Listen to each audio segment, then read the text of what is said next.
วิทยุแห่งประเทศไทยจังหวัดแพร่ 91 เมกะเฮิรตซ์ ให้ความรู้คู่ความสุข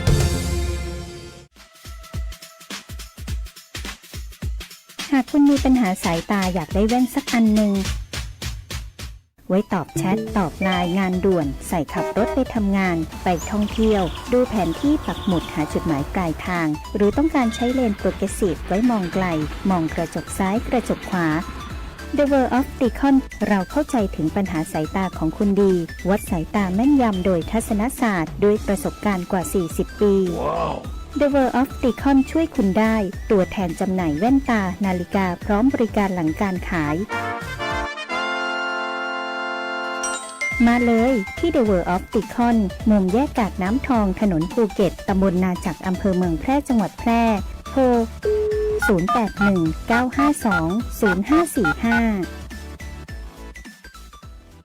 เทศกาลเดินทางจะใกล้หรือไกลความอุ่นใจต้องมาก่อนขึ้นเครื่องลงเรือเดินทางไกลบาดเจ็บกระเป๋าหายบัดต้องวันใจเพราะมีประกันภัยคุ้มครองสบายใจได้ทุกทริปแค่3ชอติดใจสำหรับคุณเช็คชัดชัวร์เช็คกรมธรรม์ประกันภัยการเดินทางให้พร้อมชัดเจนกับเงื่อนไขกรมธรรม์และความคุ้มครองชัวร์ได้เลยหากมีกรมธรรม์ประกันอุบัติเหตุการเดินทางที่พร้อมบริการฉุกเฉิน24 ชั่วโมงชัดทุกเช็คชัวร์ทุกทริปสายด่วนคปภ1186คปภคุ้มครองผู้ทำประกันภัยคุ้มครองคุณองค์การบริหารส่วนจังหวัดแพร่รับสมัครทีมบาสเกตบอลเข้าร่วมการแข่งขันตามโครงการจัดการแข่งขันและส่งนักกีฬาเข้าร่วมการแข่งขันกีฬาบาสเกตบอลอบจ.แพร่ประเภทการแข่งขันบาสเกตบอลทั่วไปรุ่นอายุไม่เกิน17ปีชายต้องเกิดก่อนปีพ.ศ. 2552 ขึ้นไปรุ่นประชาชนชายไม่จำกัดอายุบาสเกตบอล3คนรุ่นอายุไม่เกิน15ปีชายต้องเกิดก่อนปีพ.ศ. 2554 ขึ้นไปรุ่นอายุไม่เกิน17ปีชายต้องเกิดก่อนปีพ.ศ. 2552 ขึ้นไปรุ่นประชาชนชายรุ่นประชาชนหญิงแข่งขันตั้งแต่วันที่ 1 ถึง 10 กรกฎาคม 2569 ณ โรงยิม 1,000 ที่นั่ง องค์การบริหารส่วนจังหวัดแพร่ สมัครได้ตั้งแต่บัดนี้ไปจนถึงวันที่ 24 มิถุนายน 2569 ณ กองการศึกษา ศาสนา และวัฒนธรรม องค์การบริหารส่วนจังหวัดแพร่ ในวันและเวลาราชการเท่านั้น สอบถามเพิ่มเติม ฝ่ายส่งเสริมการศึกษา โทร 054-532-485 ต่อ 602 หรือติดต่อพี่โต โทร 080-677-2856จังหวัดแพร่ร่วมกับสำนักงานศึกษาธิการจังหวัดแพร่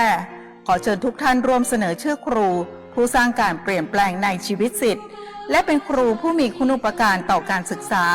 ควรค่าแก่การได้รับการยกย่องเชิดชูเกียรติเพื่อขอรับพระราชทานรางวัลสมเด็จเจ้าฟ้ามหาจักรีครั้งที่ 7 ปีพุทธศักราช 2570 ผู้มีสิทธิเสนอชื่อครูเพื่อเข้ารับการคัดเลือกระดับจังหวัด 1. สถานศึกษาขั้นพื้นฐานโดยความเห็นชอบของคณะกรรมการสถานศึกษา 2. สมาคมมูลนิธิและองค์กรที่มีฐานะเป็นนิติบุคคลและมีภารกิจส่งเสริมการเรียนรู้ 3. ลูกศิษย์ที่เป็นศิษย์เก่าจำนวน1คนซึ่งมีอายุไม่น้อยกว่า20 ปี 4. คณาจารย์ในระดับอุดมศึกษารวมกันไม่น้อยกว่า3คนเสนอชื่อและส่งเอกสารได้ตั้งแต่บัดนี้เป็นต้นไปจนถึงวันที่ 30 มิถุนายน 2569 สอบถามรายละเอียดเพิ่มเติมได้ที่ www.pmca.or.th หรือศูนย์ประสานงานรางวัลสมเด็จเจ้าฟ้ามหาจักรีสำนักงานศึกษาธิการจังหวัดแพร่ครุสภาจังหวัดแพร่เลขที่168หมู่2ตำบลป่าแมดอำเภอเมืองแพร่จังหวัดแพร่หมายเลขโทรศัพท์054-520-807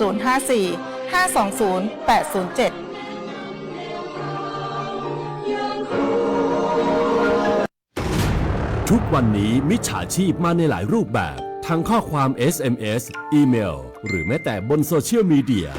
อย่าหลงเชื่ออย่าเผลอกดลิงก์ที่น่าสงสัยเด็ดขาดเพราะอาจทำให้คุณสูญเสียทรัพย์สินได้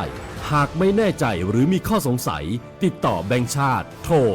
1213แบงก์ชาติห่วงใหญ่เตือนภัยการเงินย้ำอีกครั้งแบงก์ชาติโทร1213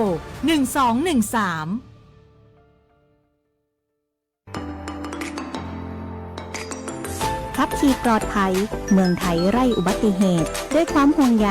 จากสวทแต่ FM 91 เมกะเฮิรตซ์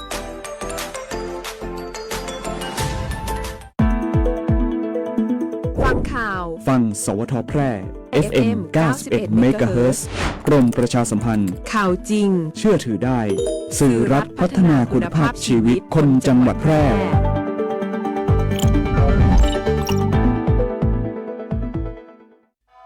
ฟ้าสลัวมัวแสงระวีส่อง นกหยุดร้องวังเวงให้เงียบเหงา มองฟ้าวันนี้เป็นสีเทา อกประชาหมองเศร้าระทมสวง ด้วยพระราชธิดาพระองค์ใหญ่ เสด็จคันไลสู่แดนสวง เสียงร่ำไห้สะท้อนสถานสวง พระเป็นดั่งดวงใจไทยประชา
ฟังก่อนขับกับรายการสัญจรปลอดภัยกับกรมการขนส่งทางบกขับขี่ปลอดภัยใส่ใจทุกการเดินทาง สวัสดีเจ้าคุณผู้ฟังที่เคารพทุกท่านเนาะเช่นเคยกลับมาปะกัน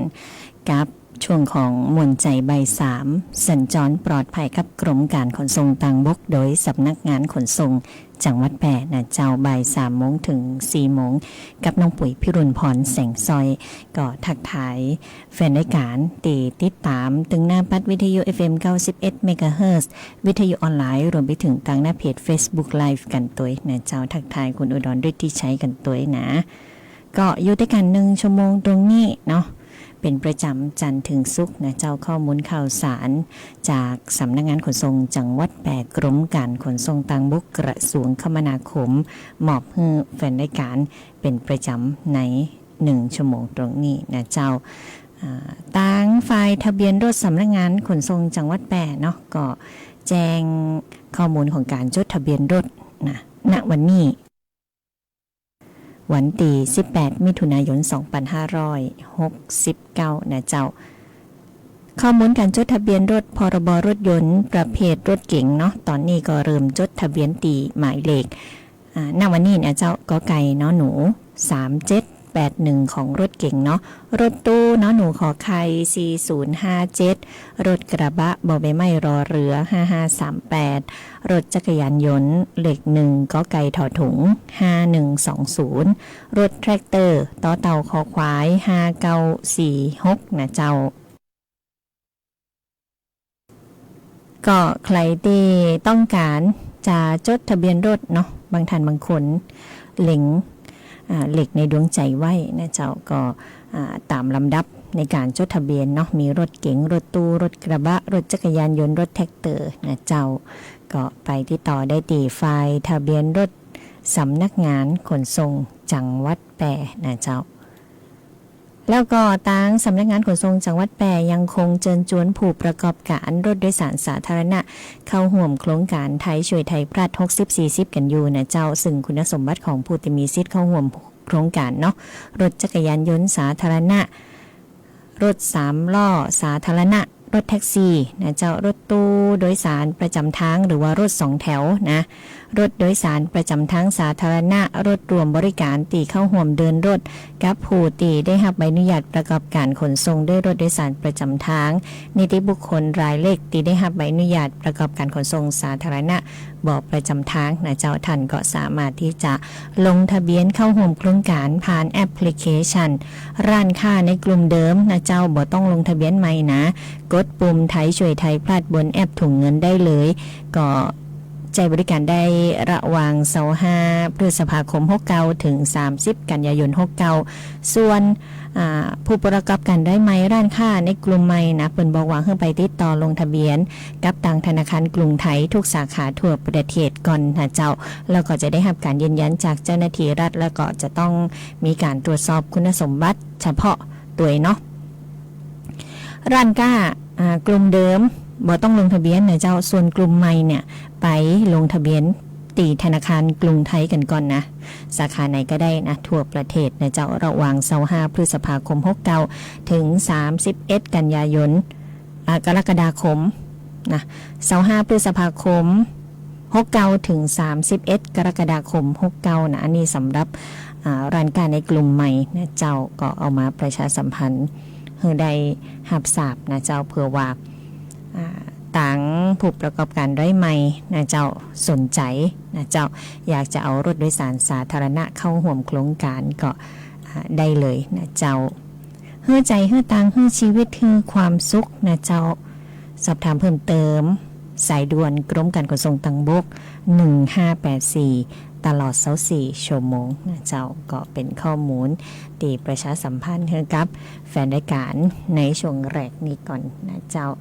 ฟังสิ่งที่น่าสนใจผลงานเพลงพลอดๆกันก่อนเจ้าแบ่งปันน้ำใจขับขี่ปลอดภัยใส่ใจทุกการเดินทางกรมการขนส่งทางบก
ดื่ม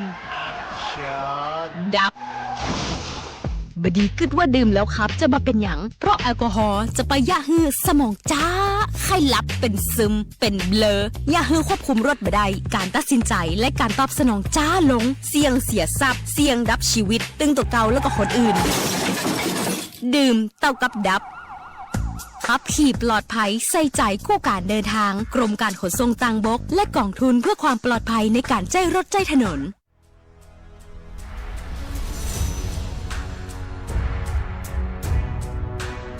อันตรายต้องระวังมุกใหม่มิจฉาชีพสวมร้อยเหยื่อโดยใจบัตรประชาชนปลอมแปลงเอกสารราชการด้วยการตัดต่อหูภาพมิจฉาชีพอาจจะได้หูบัตรประชาชนของเหยื่อจากการหลอกเมื่อส่งเอกสารเช่นการรับสมัครงานทำงานออนไลน์หรือกรอกข้อมูลผ่านเว็บสมัครงานปลอมๆที่มิจฉาชีพสร้างขึ้นมาเมื่อได้ข้อมูลแล้วมิจฉาชีพจะใช้โปรแกรมแต่งภาพเพื่อตัดต่อภาพใบหน้าของตัวเก่าเพื่อเข้ากับบัตรประชาชนของเหยื่อจากนั้นสวมรอยลงทะเบียนซิมการ์ดใหม่เมื่อได้ซิมใหม่แล้วเบอร์โทรศัพท์ของเหยื่อจะถูกโอนมาอยู่ในมือของมิจฉาชีพหรือการสวมรอยเข้าระบบบัตรเครดิตเมื่อได้เบอร์โทรของเหยื่อมิจฉาชีพจะใช้เบอร์นี้กู้คืนรหัสผ่านบัญชีธนาคารหรือบัตรเครดิตของเหยื่อทำธุรกรรมออนไลน์และขอรหัส OTP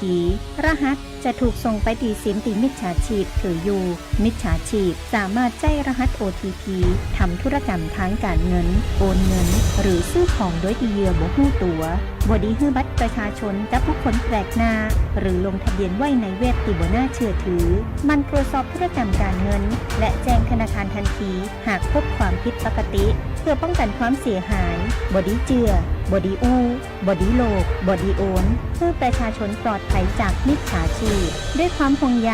จากสำนักงานประชาสัมพันธ์ปี 3 กรมประชาสัมพันธ์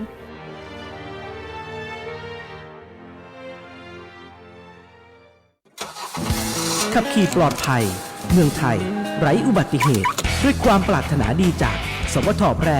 FM 91 MHz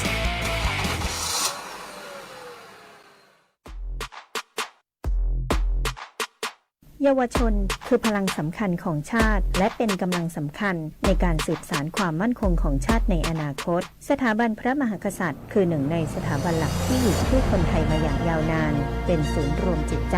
และเป็นแบบอย่างแห่งการทำความดีเพื่อประชาชนการแสดงออกถึงความจงรักภักดีสามารถทำได้ง่ายๆในชีวิตประจำวันเช่นการเป็นคนดีเคารพกติกาสังคมช่วยเหลือผู้อื่นและทำประโยชน์เพื่อส่วนรวมเยาวชนที่มีความรู้ความเข้าใจอย่างถูกต้องจะสามารถส่งต่อคุณค่าที่ดีงามและร่วมกันรักษาความเป็นไทยให้คงอยู่สืบไปขอเชิญชวนเยาวชนไทยทุกคนร่วมกันเรียนรู้ประวัติศาสตร์ชาติไทยสำนึกในพระมหากรุณาธิคุณและร่วมกันทำรงไว้ซึ่งชาติศาสนาพระมหากษัตริย์สำนักงานประชาสัมพันธ์ที่ 3 กรมประชาสัมพันธ์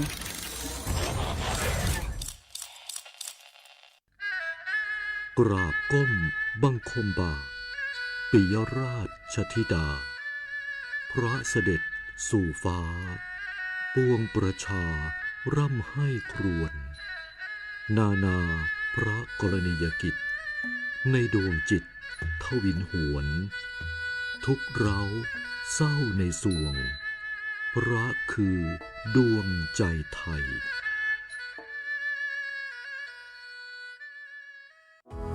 ฟังก่อนขับกับรายการสัญจรปลอดภัยกับกรมการขนส่งทางบกขับขี่ปลอดภัยใส่ใจทุกการเดินทาง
ใครอ่ะ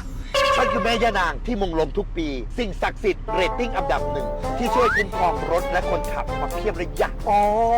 ผมจำได้แล้วผมเคยไหว้ป้าอยู่ตอนโหลคันนี้ใหม่ๆอ่ะทำไมขับช้าแบบนี้การขับรถเร็วเป็นสาเหตุที่ทำให้เกิดอุบัติเหตุเราไม่ควรใช้ความเร็วเกิน90กิโลเมตรต่อชั่วโมงแกจะเปิดไฟเลี้ยวทำไมสาเหตุที่เกิดการชนท้ายบ่อยๆก็เพราะไม่ยอมเปิดไฟเลี้ยวให้ผู้ร่วมทางได้รับรู้ยูเทิร์นตรงนี้เลยโอ้โหนั่นมันป้ายห้ามยูเทิร์นเห็นไหมนะป้า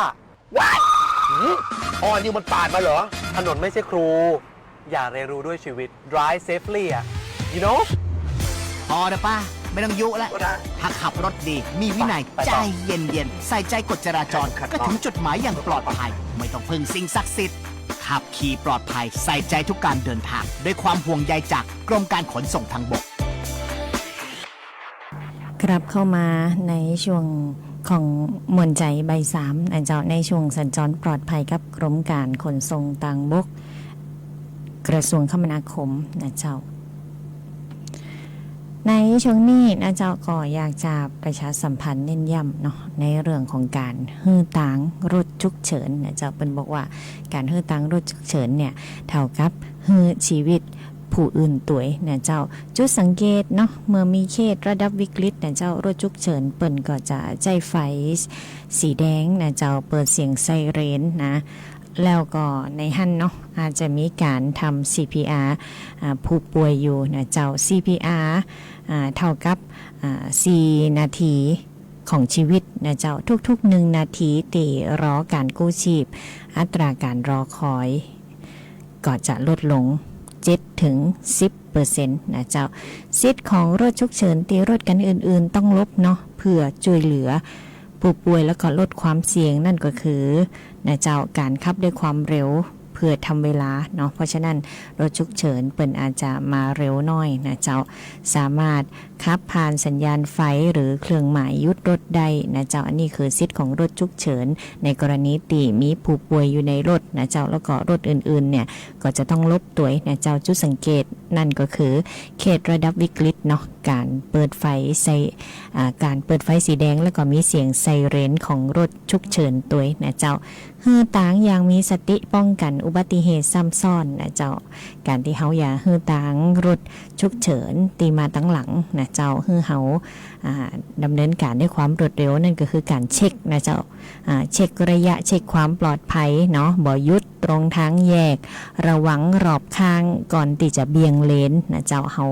ลบอย่างมีสตินะเจ้าลบอย่างมีสติเนาะป้องกันอุบัติเหตุซ้ำซ้อนนะเจ้าลบในที่นี้นั่นคือการฮือตาง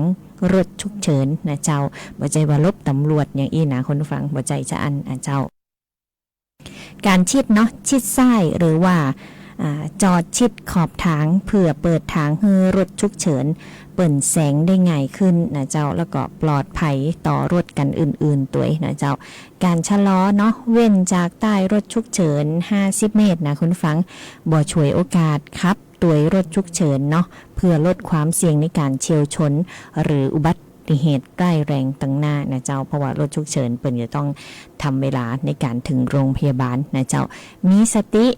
นะลบไว้บอกขับตัวนะเจ้าเพื่อความปลอดภัยเมื่อเจอรถฉุกเฉินนะเจ้าเช็คชิดชะลออันนี้ท่องไว้เนาะเป็นการฮื้อตางอย่างมีสตินะป้องกันอุบัติเหตุที่เกิดขึ้นอย่างซ้ำซ้อนนะเจ้าด้วยความห่วงใยจากทางสำนักงานขนส่งจังหวัดแปร่นะเจ้าแล้วช่วงนี้อยู่ในช่วงของหน้าฟ้าหน้าฝนเนาะการตีเฮาจะฮื้อตางรถฉุกเฉินเนี่ยบางทีเนาะถ้าอยู่ในช่วงของการฝนตกทัศนวิสัยอาจจะบ่ดีนะเจ้าเพราะฉะนั้นต้องเพิ่มความระมัดระวังขึ้นแหมนะคุณผู้ฟังจากที่เฮาระวังอยู่แล้วเนาะเฮาก็จะต้องเพิ่มความระวังขึ้นไปแหมนะเจ้า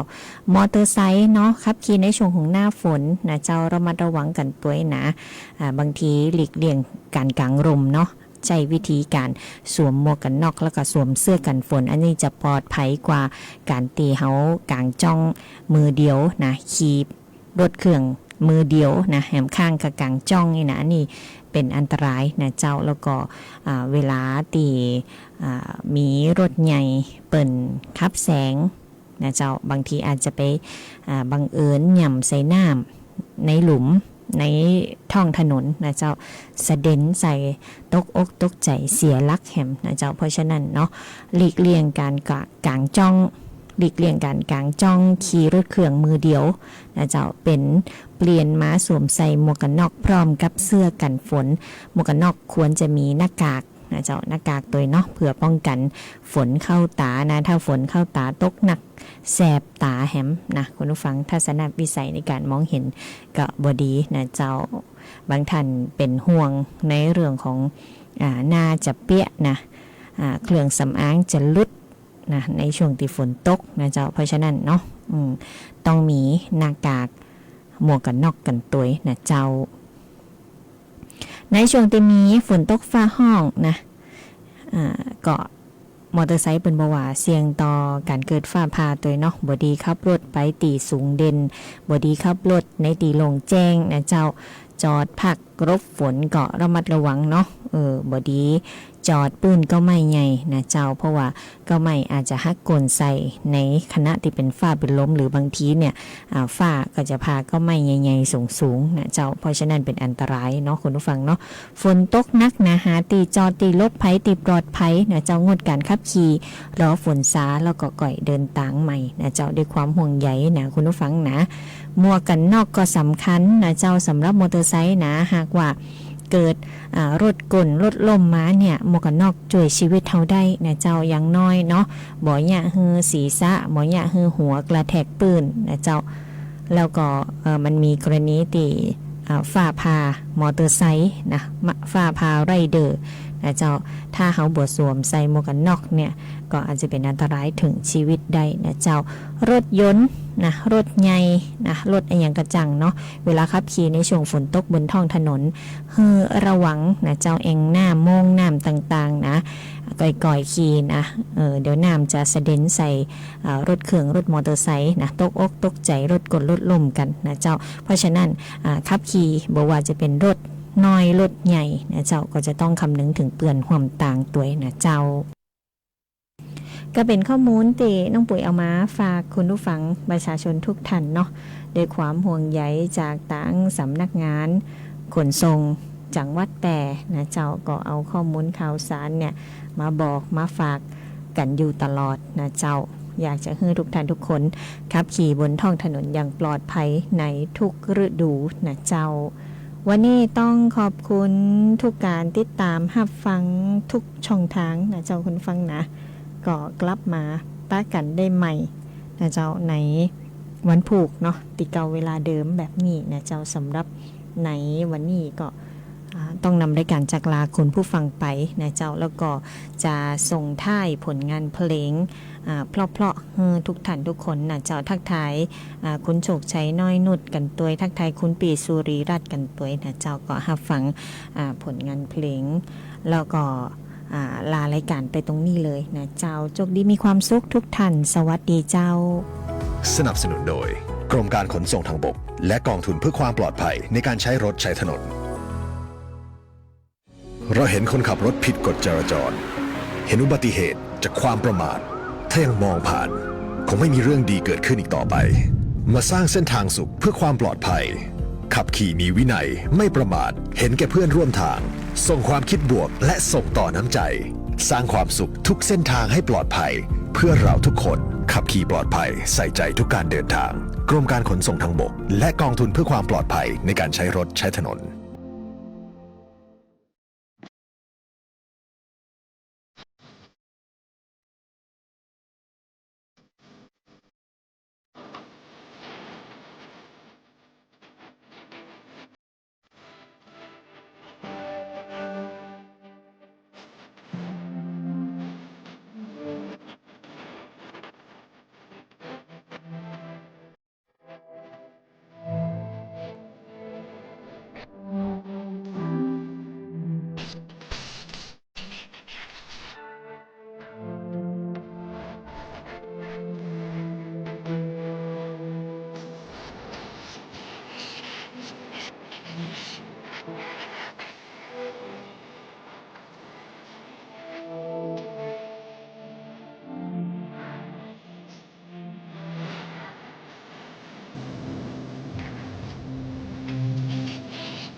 Thank